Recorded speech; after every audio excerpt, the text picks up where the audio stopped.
What's up, family? Welcome back to Patient X Holistic Healing, where we discuss the mental, physical, and spiritual sides of healing.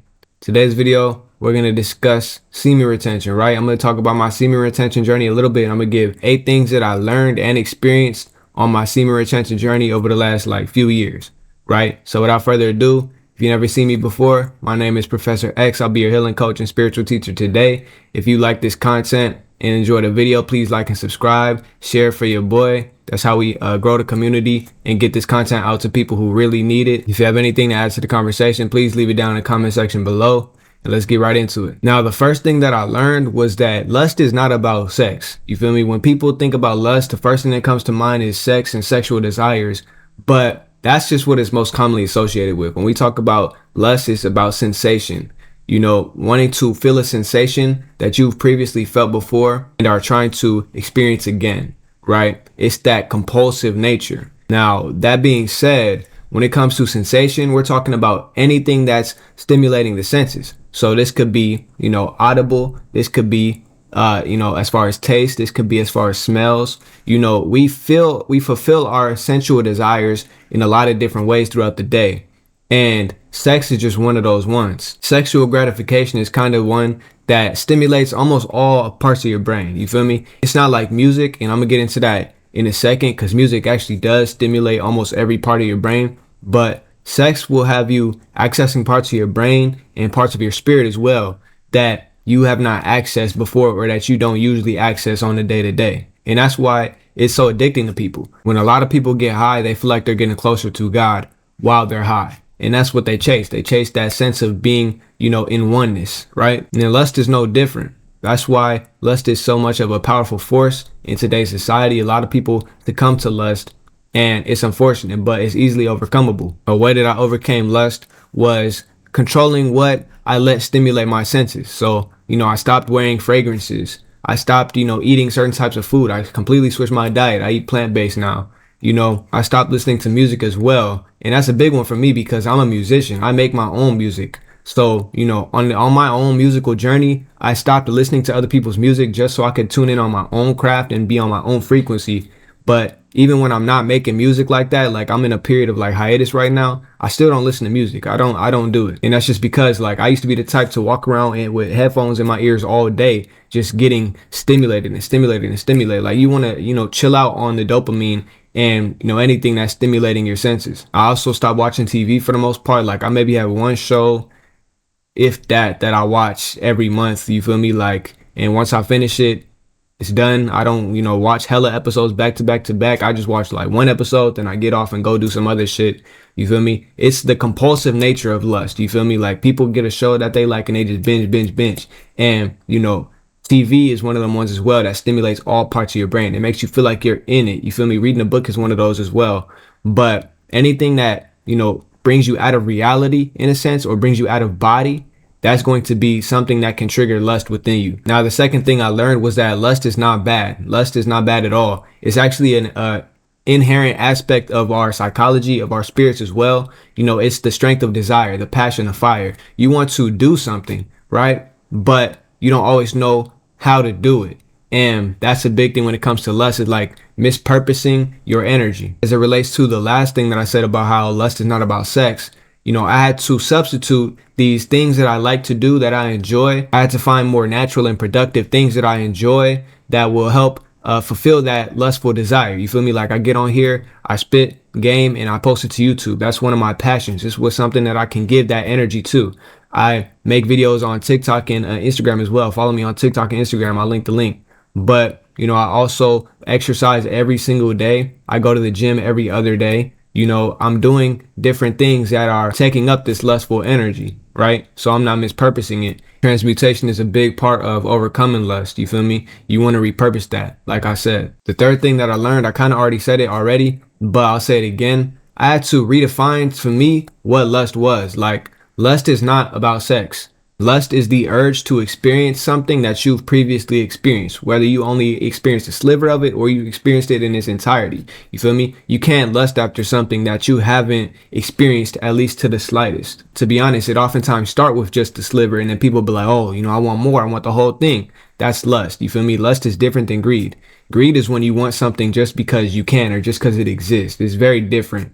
But I'll make a whole video for greed as well. Maybe do a video about all the 7 deadly sins, because to be honest, these are demonized aspects of our, energy and of our being, but you can transmute them so that they're really good. You feel me? Like when it comes to wrath per se, you should not be lashing out or getting completely overcome by anger. But what you can do is focus your anger and use it productively to accomplish a certain goal. So I'll definitely make videos about that. The fourth thing that I learned, and some people really aren't going to like this, but I learned that sex is one of the most divine aspects of our human being. It's one of the most divine experiences that most people ever have in their life. So that being said, I choose my sexual partners and my sexual experiences very wisely. You feel me? And I spread them out a lot. I don't, just go at it. And when there's no sexual partner available, like I'm just celibate, and that's cool. You feel me? I say people aren't going to like it because there are different subsects of the spiritual community and other communities as well that see sex as power. You feel me? They see sex as like, oh, the more sexual partners I have and the more I'm able to just, have casual sex, the more energy I'll get, or, the better. I don't know what type of reasoning people have for it. There are people like that though, and I don't disagree. You feel me? Some shit works for them. That would never work for me. I can only have one, period. I'm not a polygamy type of guy. You feel me? I like the exclusivity and I like the connection that I could build between one person, because it's like a reflection. You feel me? When I look in the mirror, I don't see 3 other people. Like I want to see me. That being said, when it comes to sexual partners, it just got to be me and my partner. The fifth thing that I learned, or this one is more of an experience, but my standards have risen dramatically. Now, it's not even a joke. Like I used to have this rule in my teens, right? I'm 21 right now. I used to have this rule where I would only date 8s, 9s, and 10s, right? On the looks scale, but it was cosmetic. You feel me? That was completely external and physical. When it comes to what they were on the inside, they would be 1s, 2s, 3s, and like 304s. You feel me? Like they weren't good people. And it was a very lustful reaction. You feel me? Me wanting to be with them was a lustful trauma response for me. So in a lot of those experiences, and I talk about some of them on this channel, I ended up getting done in. And that's what comes when you act in that way. But as I've matured in my spiritual journey, I've been able to attract, real beautiful women into my life who maybe they weren't my type physically, but internally on the inside, you could tell they were really sovereign, very beautiful beings. And that's what made me attracted to them. I've been attracted to various women throughout the past year who I would not have been attracted to in my teens. So that shows me that I've been growing a lot spiritually and energetically. Another thing about attraction too, before I move on to the next thing I learned, attraction does not mean that you want to be with somebody. That's something that I've learned as well. Maybe we could fit that in. That's something that I've learned. Attraction does not mean you want to be with somebody. Attraction does not mean you have a crush on somebody. When I was younger, if I was attracted to somebody, immediately I would go to, I want them. You feel me? And that's that lust. You feel me? I'm attracted to like damn near every spiritual woman that I come across because like they're attractive. You feel me? It's an innate energy within them that is drawing someone like me towards. And, even though that energy is so strong, I don't really want to be with them. You feel me? I would like to get to know certain people, but I don't get to the point where I want to be with somebody until I get to know certain things about them. You feel me? And that's growth on my part as well. That being said, the sixth thing that I learned was to get away from people who promote lustful behaviors, right? Now, this is probably a given, but it's like a lot of people go under the radar. You don't know about these people. They be undercover goons. And I don't say that lightly. When I was around 18 years old, like I had to cut off all of my friends, and this lust aspect was one of the reasons why. To this day, I have not recovered my friend base, my friend group. I've had no friends for years, at least physically. I have a lot of friends online that I talk to and get up with. Spiritually, these are my people. But I like to protect my energy physically, so I don't come around a lot of people. And that's partly because when I was 18, I had a homie, right? But he was low-key on like the spiritual narcissist phase of awakening. So he had these weird ideologies, and it started to bleed off to me a little bit. But I had to like come and correct myself, you feel me? And the more I peeped game on him, the more I saw it in other people in the spiritual community as well. A lot of people try and use their spirituality to justify their lust. A lot of these so-called polygamous people, and I'm not bashing polygamy. Polygamy is fine, but a lot of people don't want to be polygamous for the right reasons. A lot of these so-called polygamous people, a lot of people who they try and wrap their lustful desires into this spiritual framework. They'll wrap it up and put a bow on it like it's cute. But at the end of the day, it's like, you're just a goon. You just want sex, and that's okay. but I'm not going to be around for that. So, I had to cut off a lot of people. The seventh thing I had to learn how to do was to not let Jezebel spirits into my being, right? Now, people don't understand really what spirits are. You probably do. I'm gonna link it right here. I have a video about demonic entities and demonic spirits. You should go watch that before truly understanding what a Jezebel is and how a Jezebel can come into your life, right? You got to understand that these demonic and lustful energies that can come into your life, a lot of times they don't come from around you. A lot of people think they do, and you should always protect yourself from what's around you. But truth be told, these things come from within. We all have portals within our own being that, like I told you about the inkling. Once you get the small inkling inside of you, you start to want more. So you'll start to attract these things towards you. Or even more commonly, what will happen is you'll have the inkling inside of you. It'll create a portal, and then beings will start to come through that portal and widen open the portal until you're too far gone. You feel me? That being said, you want to maintain this portal within you because it's very important that you have the portal. Feel me? The lustful portal inside of you can be very empowering if you know how to siphon energy from it and then allocate that to specific things that'll advance you in your life, like I said. But opening that shit wide open so that other beings and other entities can come through that.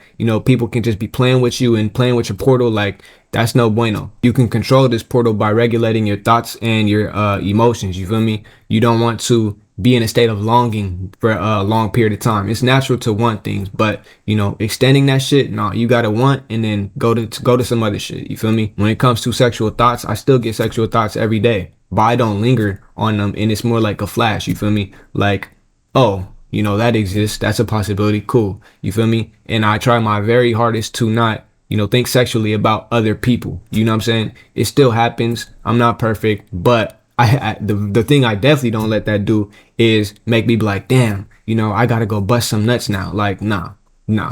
These things just pass through your mind. You gotta acknowledge them for what they are and then keep it pushing because they're not that serious at the end of the day. I do want to mention too, like, the Jezebel game is really crazy. Like, once you push out a certain energy, let's say you pushed out a demonic, lustful energy, that energy will go find someone else and then try and come back to you through that person. It's happened to me various times. And, it happens. This is like a canon event for people who go on semen retention. They always talk about how around like 3rd month mark, people start coming up and they're like, oh, I fumbled because of this one girl. She came up at the wrong time. Like, nah, that's because of you and what you're thinking, what you're attracting to you. You feel me? To stop that from happening, truthfully, you just got to stop caring. And that gets to this next point is, stop giving a fuck. That's the last thing I learned. Number 8, the reason why I promote not giving a fuck is because it detaches you from the thing that you're trying to not do anymore. You feel me? For example, a lot of people, when they get on semen retention, they like to count the days.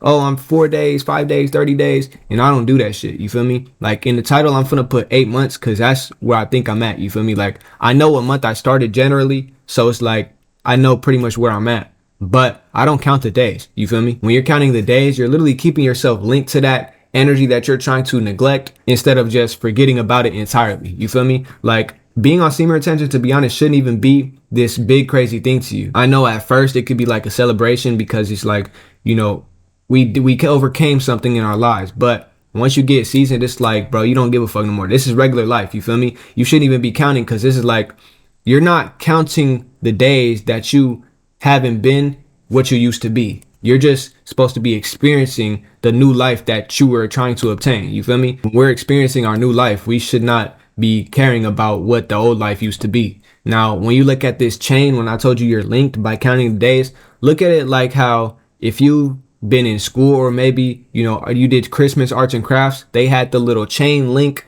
paper thing that, you take off one of the links each day until Christmas. You feel me? That's basically what it is when you're, counting the days on semen retention. You're basically adding a new link to that link each time. And just because you're getting farther and farther away from the thing that you used to be or used to do, it doesn't necessarily mean that, it's not in your life anymore. You literally have the chain connected to you. So I don't count the days even after one thing that used to happen to me a lot when I used to be like fumbling or whatever, I would fumble, right? And then like literally a few weeks would go by and I'd be like, I would forget that I even fumbled. I'd be like, oh yeah, I'm still like 5 months in. You know what I'm saying? Like, and then I'd be like, oh, did I fumble? shit, I don't even remember when I fumbled, because like I don't pay the failures any mind, bro. And that's how you should move. You shouldn't give a fuck. All in all, last year I did like 8 months. I'm gonna keep it going this year. We're gonna go until I meet somebody who I'm like, oh yeah, I want to have sex with this person. But me personally, like, I'm not a till marriage type. That's kind of what I'm becoming, though. I'm not gonna lie. I definitely wasn't that in the past, but it's like I don't have to marry you first. But at this point, it's like I gotta know I want to have a future with you. I'm not just gonna be out here having sex like that, because it's not serious. Like, I would never give somebody my energy like that. I need to make an entire video about soul ties, cord cutting, like all of that shit. People be having cords with people they shouldn't have. You know what I'm saying? Even me to this day, I still have cords with people who, honestly, I have no business having cords with. And I need to cut those. But semen retention will definitely help you cut these cords. You feel me? If you're going strong right now, please keep going strong. I commend you. You feel me? I want to celebrate you. If you're thinking about starting, please start. You feel me? Especially if you were, like me and many other people who, had compulsive sexual desires, and not just the desires, but expressions. You feel me? Like, it's one thing to have a desire. Cool. Everybody desires shit, but like actually acting out your desires, that can be very dangerous, and it could eat at your spirit. You feel me? So you want to stay away from, porn, especially. You want to stay away from casual sex. If you're somebody who has struggled with over indulgence in sexual behavior, you know what I'm saying? If casual sex is your thing, my nigga, I'm not gonna stop you. But I know for me, I can't do casual sex. I can't. You feel me? It's just not in the cards for me. So that being said, I'm gonna end it right there. Thank y'all for watching Patient X Holistic Healing. You feel me? Make sure I leave a comment and like down below if you want to support the channel. If you have anything to add to the conversation, if you're on your journey, leave how many months down below you're on your journey, maybe how many days, whatever. And with that, my name is Professor X, and I'm gonna catch y'all on the next one. Peace.